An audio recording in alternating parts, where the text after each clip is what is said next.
நரசிம்மர் அவதாரத்தை பற்றி உங்களுக்கே தெரியும்.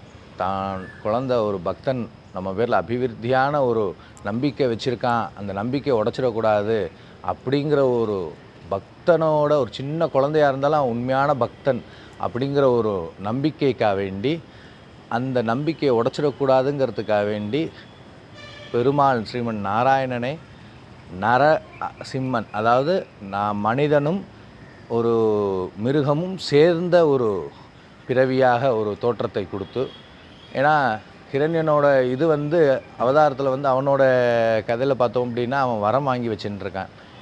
ஏகப்பட்ட வரம் வாங்கி வச்சுருக்கான் பிரம்மாட்ட.